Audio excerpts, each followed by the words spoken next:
180 trăm.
Núi đá nha các bạn, núi đá rất là nhiều luôn.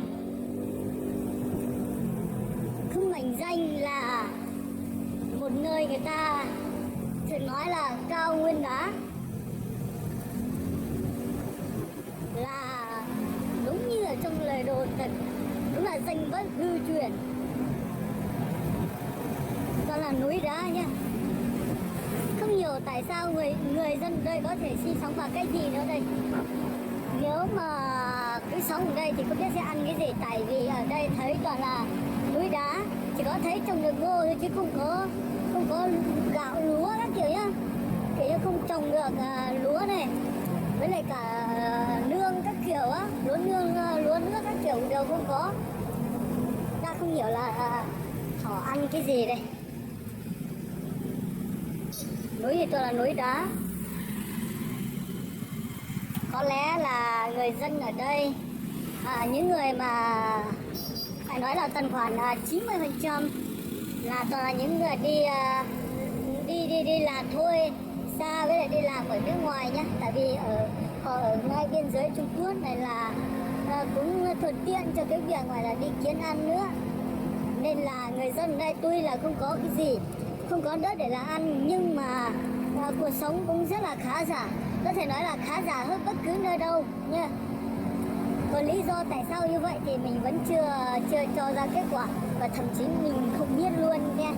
Các bạn có biết thì các bạn tự đi hỏi thôi nha, thật sự là như vậy đó.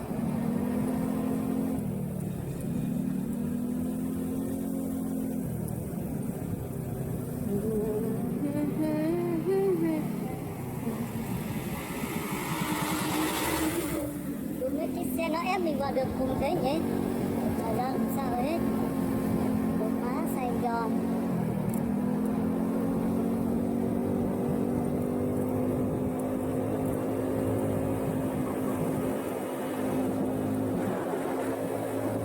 Núi đá vô cùng là cao.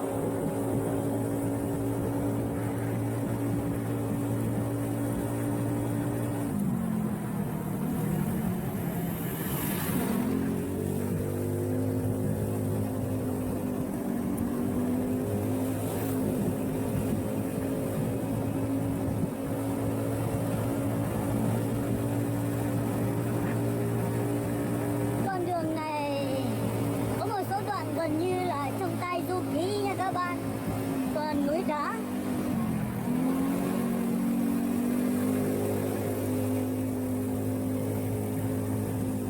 Nhìn nó vô cùng khủng khiếp, không ra một cái gì luôn hết.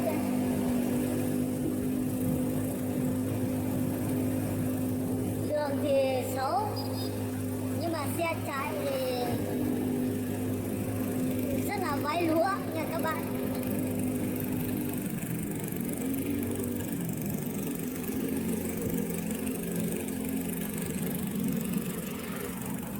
Đó, đường áo này, cái xe nó cố ép mình ra ngoài đường lề.